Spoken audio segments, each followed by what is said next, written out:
Today we are here with Arpit Choudhury, and I'm so glad that he joined. And I'd like to welcome you all who are already joining to our another SaaS expert interview series, where we discuss stuff about SaaS, about growing companies, about scaling companies, about launching companies. And today we have, as I mentioned, Arpit here, who is a brand consultant. He loves to work remotely, and he works with Integromat, which is like the biggest competitor of Zapier.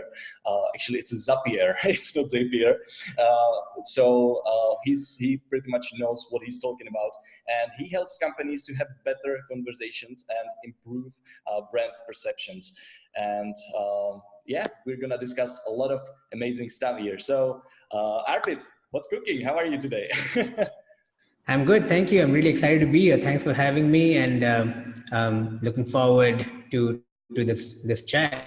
Amazing. I think PitchGround is a really great community. I like the fact that it's full of early stage companies, entrepreneurs, agencies. That's the kind of people I interact with on a regular basis. That's the kind of companies I work with.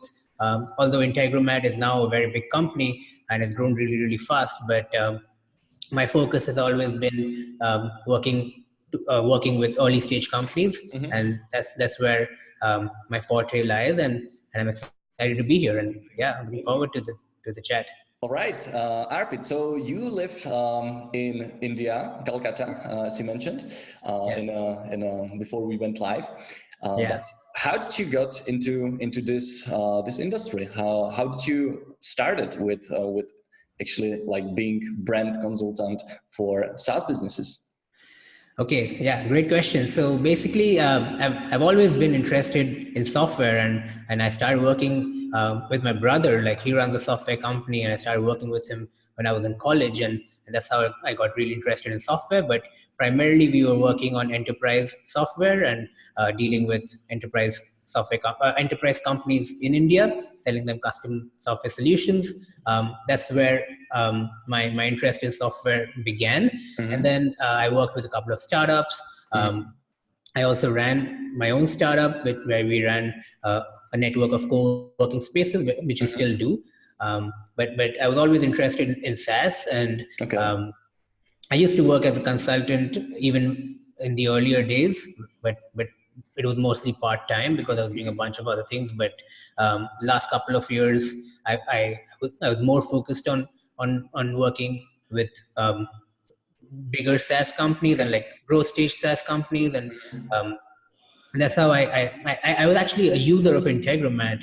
To give you a background, I used to really love the product, and I could obviously see the gaps. I saw the potential in the product, but I could see the gaps, and I thought I could fill the gaps, and that's how I kind of got in touch, and that's how we started working together. So that's amazing. So you are working mostly with Integromat, and for those of you who don't know what Integromat is, it's basically a software which helps you to connect multiple softwares together, so you can automate your workflow and so on. And it's from Czech Republic, so I'm actually talking to a freelancer, to a brand consultant who is working with the Czech company. So I'm from Czech Republic as well, so it's quite close to me. All right, so tell me about your first startup experience. You said that you started your own startups, running your co-working spaces and so on.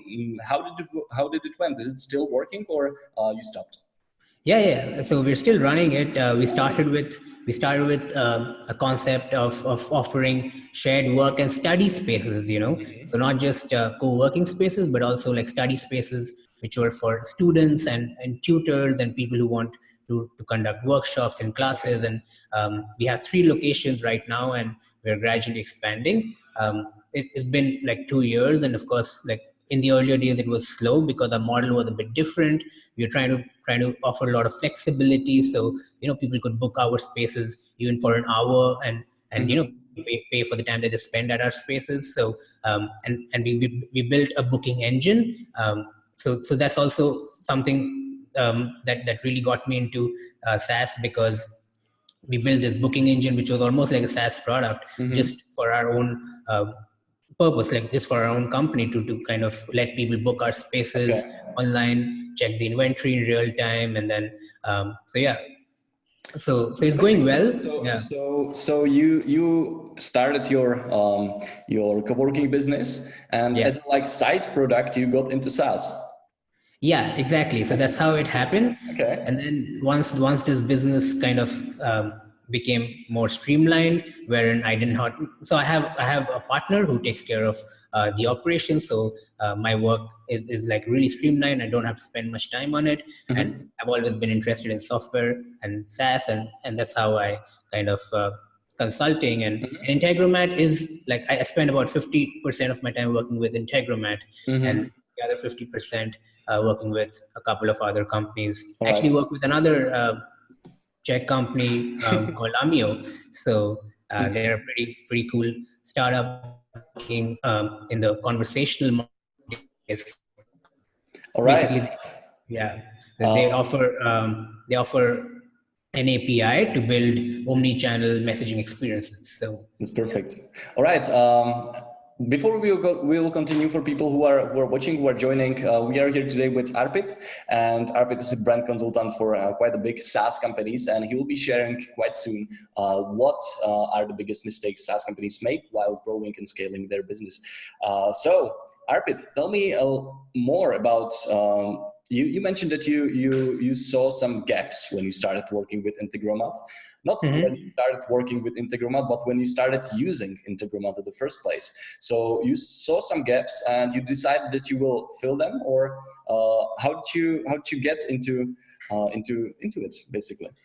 Yeah, so well, again, interesting question. And basically, Integromat is a really powerful product, and I'm not saying this because I work with them, but it is true. It's the product is really amazing, and it's a completely product driven company. You know, there's very Integromat hasn't ever done too much marketing or sales. It's a completely product driven company. The Mm-hmm. only gap that was there when I was using Integromat was that not enough people knew about it. You know. Okay. It was a great product. Like Zapier is extremely popular. Integromat is a more powerful product. It had a cheaper Mm-hmm. price point, but not Mm-hmm. enough people knew about it. And one of the other gaps was that there was little to no documentation. So there was a big gap in terms of documentation and help articles and videos. So the learning curve is a bit steep because well, the interface is different and it has a lot of enterprise grade features, and therefore the learning curve is a bit steep. So, So yeah. your background isn't like very technical that you would be coding, but as at least what I'm hearing, you are more into business or marketing side oriented, right? So that's Yeah. actually the scope you started helping this company with. So basically, I take care of all community initiatives. So Okay. it includes like I started the Integromat community on Facebook, and now we have over 2,000 active people in it. And besides Amazing. that, I create a lot of content for them. So I run webinars. I create educational content like videos, articles, tutorials, and a bunch of other marketing related stuff. So basically, everything that falls under content marketing and Mm-hmm. community, so that more and more people um, not just use Integromat but talk about it and like become brand advocates. So that's where that's where brand positioning comes in. Okay. And that's where that's where brand positioning comes in, and we try to position Integromat into a product where it grows by word of mouth. Because Mm-hmm. once people use it, they get hooked. They have no reason to not use Integromat or go back to Mm-hmm. other products.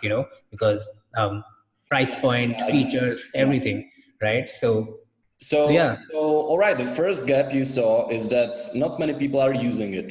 So they were actually quite big by the time you started working with them, but you saw way bigger potential there. Is Well, they were big, but Integromat has grown really fast. So in about a year, they've grown 4x. So I would say, yeah, they were big, but yeah, now they're four or five times bigger Mhm. in just 1 year. Okay.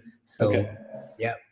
So have you seen some like similar problems with working with Integromat with other SaaS companies? Because we have a lot of SaaS founders here, or a lot of consultants, marketers, and so on. And I would like to know your input. Like, what are the mistakes SaaS companies, from your experience, make while starting or growing? Yeah, so I think one of the things most people ignore is positioning the brand and trying to create a perception about the brand. Especially in the early days, like there's so many things to do for a SaaS founder. Like of course there's a marketing website, and there's other forms of paid marketing and content marketing, and then the actual product that they actually don't. A lot of them don't. I wouldn't say no one does, but a lot of them don't think about positioning their brand and trying to create a perception about the brand, which really helps. So the brand positioning obviously means your product might have a wide array of users, such as Integromat. Integromat has enterprise customers, and Integromat has freelancers using the product, and everyone in between. But at the end of the day, you have to position your brand so that you can focus on one target audience, one target group, or two groups. So that's one thing that's very important, because a lot of companies try to kind of service all kinds of customers, especially in the early days, which in a way is important from a learning perspective. But as soon as you hit the growth stage, it becomes really difficult, because you can't let go of your early customers who have supported you in the early days, and at some point you have to let go of them. Yeah, I heard quite similar thing from Nathan Barry, who is a founder of ConvertKit, and he said that the biggest change, biggest transition in his business was when he decided that he will serve only bloggers. Creators. Right. Only bloggers or creators, and it's a really tough decision for a lot of founders to do, because they see all the potential. Somebody from the different companies say, "Hey, I would like to using it." So you start working on it, and it will get you sidetracked. But I think what you're saying, it's really important that the companies actually need to do the decision and really start ignoring like all the buzz and all the shiny objects around them. So I would like to say that ConvertKit is a really, really good example, because their brand positioning is brilliant. They've nailed it. And as a creator, as a blogger, as a YouTuber, like there's no reason for you to not use ConvertKit. I know so many creators and bloggers just move into ConvertKit just because they know it's built for them.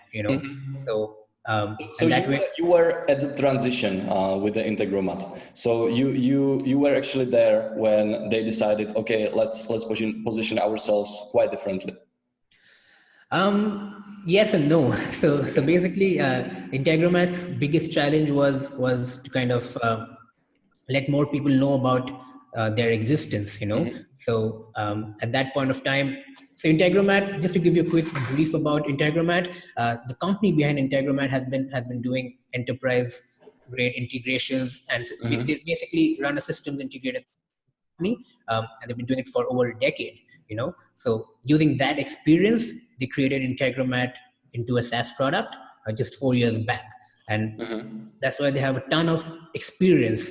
So they're not exactly a startup. The product is not what you expect from a startup. It's a full-fledged enterprise grade product, which was then made available to early stage companies and startups. So they already have enterprise customers. Now the challenge was to let more individuals, startups, freelancers, agencies know about the product. And all right, as a brand consultant, you pretty much have to know like the whole like customer flow from the all right, I don't know what Integromat is, for all right, I'm referring new people. And a lot of SaaS companies, pretty much in every phase, face the problem with onboarding and with getting new customers on board. What is the magic moment for Integromat from your experience, or for any other company? So we don't discuss only Integromat. What is the magic moment? What is the most important thing while onboarding new customers into your product?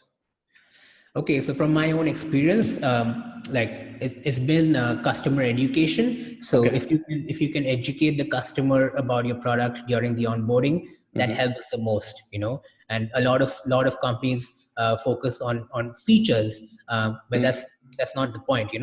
Customers are not there to learn about your product features. They want to be educated on how their your product can help them do what they're there for.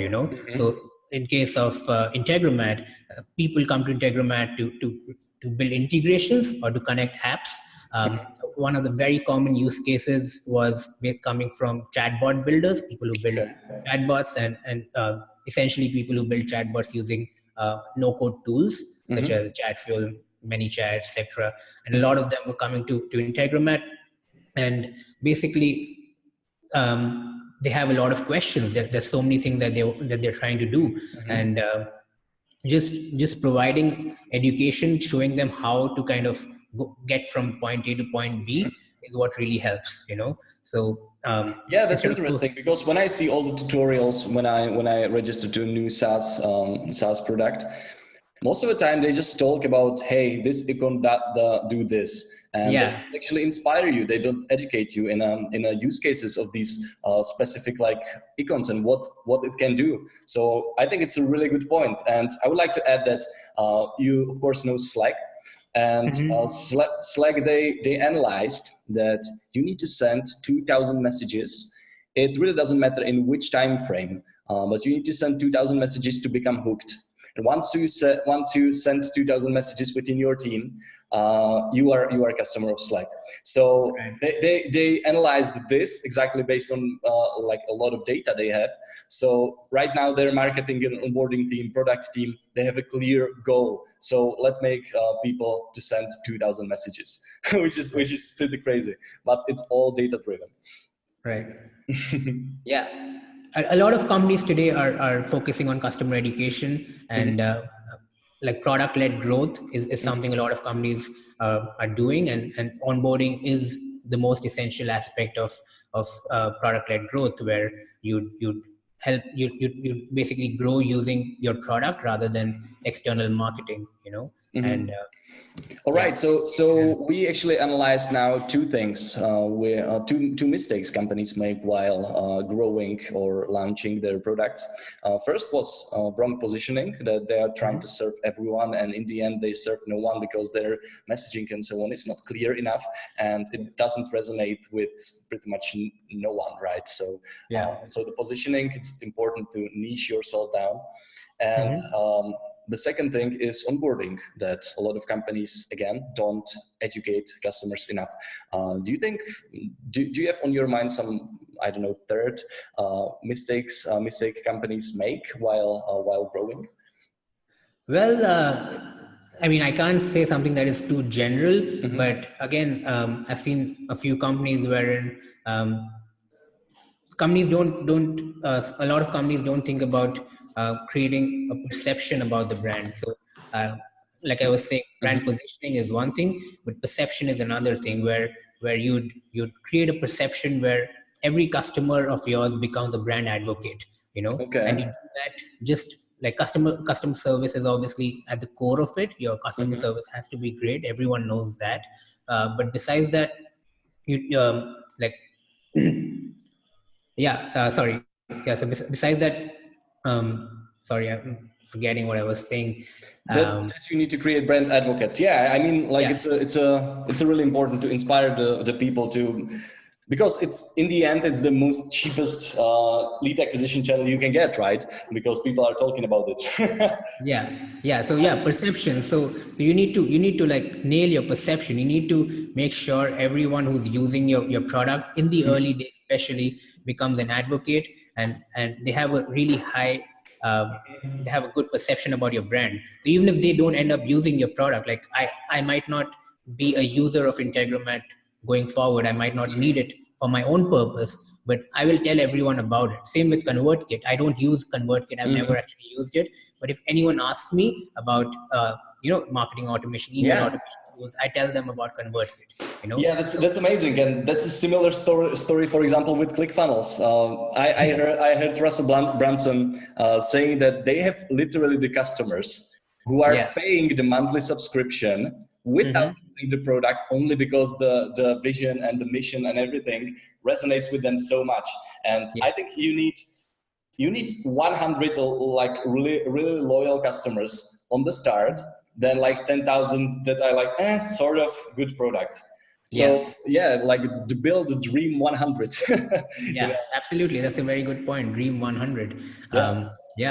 Because Right. in the early days, if customers are not happy with you, it can really hurt your brand. And that's Arpit, about it. are there any companies you are like inspired with or you like to work with? Well, there are many such companies. Right, name number one. Like, let's say that you would land your dream client right now. What company would it be? Honestly, it'd be ConvertKit. You know, Really? I've been following the company, and I love it. It's just coincidence because you mentioned them. I follow them really, really closely. I follow Nathan Berry closely, and I think it's a great company. Another great company I would say is Drift.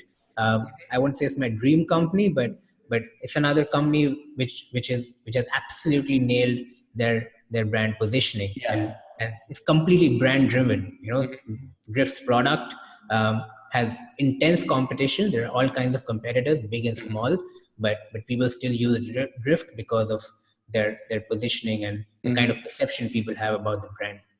Yeah, that's amazing. That's actually quite fun because we follow the similar brands. Yeah. No, these are some of my favorite brands, and there's so much to learn from them. You know. All right. So how old are you? You are like 28 years old? I'm actually 29. Close. 29. All right. So let's say that you would be starting. I love asking this question. Let's say that you would be starting again as a freelancer, as a brand consultant. Like maybe let's say with you are 18 years old, you have the experience you have now. What would you do different? Like what would be the take for maybe the people who are trying to get clients for themselves? Like what would be your number one pick? What would you do different? I would create more content. I've always I do a lot of writing, but I never really put my writing out there. You know, so and today it's easier than ever to kind of start a blog and to start a podcast and like to make videos, and I would do that. It wasn't so hard 10 years back also, but I think just creating content out there, putting yourself out there is the most important thing. You do not need to be an expert. A lot of people think that, oh, I'm not an expert, or people have whatever this thought that once I'm an expert, then I'm going to start writing or start creating videos. But you know, like you're always learning, and this Exactly. technology is changing so fast that you can't really stay an expert unless you keep learning. So whatever you know, just put it out there. And secondly, I would work with more companies for free. And this is something I have also done in the past, but a lot of people are really focused on earning money, even in their early job, the early days, which I think is detrimental because in your early days, like money should not be the most important thing. If you're getting to work with good companies, with products that you think have a lot of potential, then money should not be the most important thing. So yeah. Yeah, that's amazing. And I see that you follow Gary Vee, don't you? Yes and no. I mean, yeah, not so much anymore. Maybe I did early few years back. Because and obviously, both of these advices you said, like create content and work for free. That's like the preaching of Gary Vee. So I thought that. Okay, well, maybe he's just put that in my head, but I don't follow him intensely, but I think he has a lot of good things to share with the world, and there's obviously a lot to learn from him. He's creating legacy for himself. All right, Arpit, I think it's slowly time to wrap it up.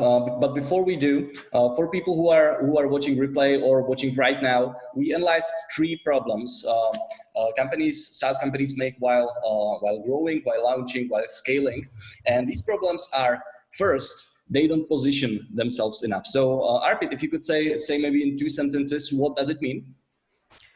Okay, so well, brand positioning essentially means that you need to think about your ideal customers, and you need to relentlessly focus on your ideal customers, and you need to serve them, especially in the early days, and do whatever you can, and you need to learn to say no to customers who fall outside that box of your yeah. ideal customers. Yes, just don't be distracted by all the opportunities from other customer segments, because it will slow you down. And Yeah, don't especially today like there's the so much unscalable. Yeah. yeah, sorry, and there's so much competition that if you don't stay focused on your ideal customer profile, then it's very easy for a competitor to just take your customers away. So Yeah. All right. So that's issue number one. Second was onboarding, and that a lot of SaaS companies don't focus on proper onboarding of their customers. So if you could again, Arpit, say a little bit more about it. yeah, so for me, I think the biggest aspect about onboarding is customer education. Customers are there; they're spending their time, they're spending effort to try out your software, to learn something, to do something. You need to help them understand that and help them get from point A to point B as soon as you can, without focusing too much on features. A lot of onboarding sequences focus on product features, but instead of that, if you can figure out why your customers are there and then help them get there by showing them exactly what to do, I think that's the most important thing. How would you determine, how would you find out why the customers are there? Well, that could be built into your onboarding.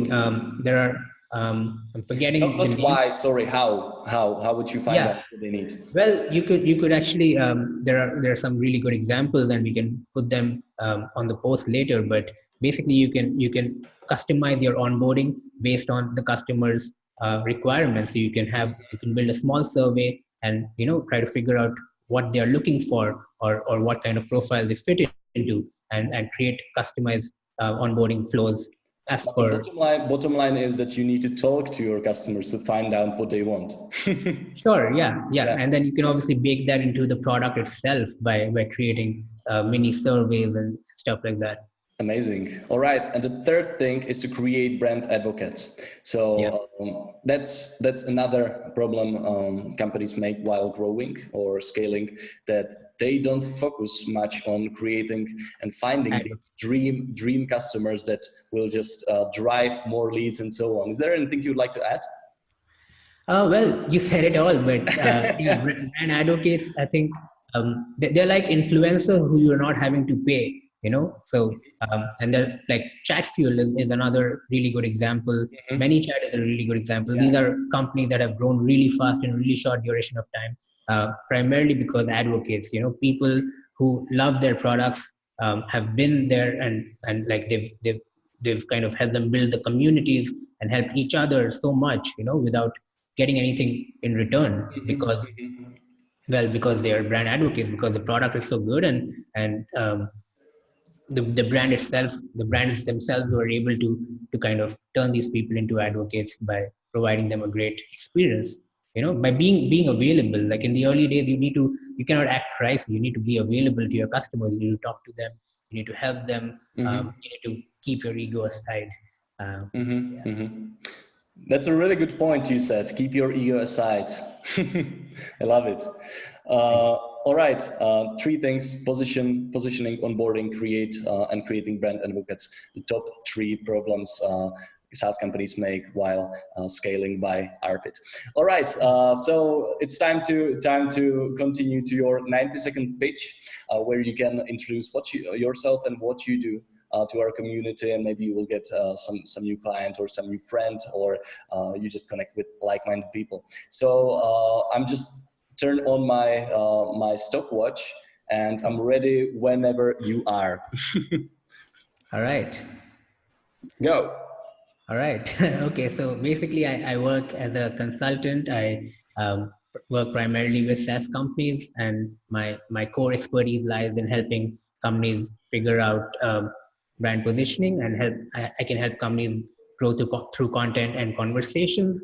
That covers a lot of things, but basically, I'm currently focused on working with companies that are focused on automation. So, like I said, Integromat is one of my main clients, and it's a really great tool and can help with all kinds of automation. And similarly, I work with a couple of other companies. And so, if you have any questions related to automation, integrations, APIs, I'm not a programmer, but I really love APIs and the power of APIs. So if you're building an API first product, if you have questions about APIs, I would love to chat.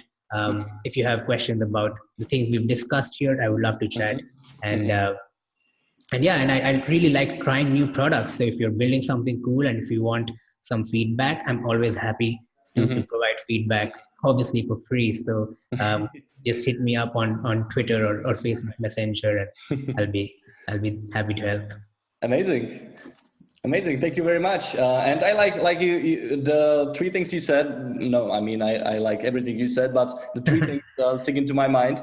And we were talking about like figuring out who exactly is your target audience, and you actually did it in your pitch. Maybe you didn't even know this, but you said, hey, I help brands to understand their positioning. And you said that you are focused on automation brands now. So you went a little layer deep, which I like. So guys, if you have any questions about automation and automating your workflow, or you are building some good product, Arpit is a guy to go, and you can connect with him. He's already a member of PitchGround, so feel free to reach out to him. Thank you. Yeah. Arpit, thank you. Yeah. It was amazing. Thank you very much for joining, and I'd be very happy if you'd stay like an active member of the community from time to time. Just comment, like, or connect with people who you find interesting. It'd be pretty awesome. Absolutely. Thank you. Thanks for having me. I'm really glad we did this, and I definitely look forward to engaging in the community going forward. Amazing. Thank you very much. And for people who are still watching, don't forget to join next week. We have a pretty awesome guest on a Monday as well. So I will be creating events. So I will be posting it into PitchGround as well. So feel free to join. All right. Thank you very much, Arpit. And we'll stay connected. Bye. Yeah. Bye.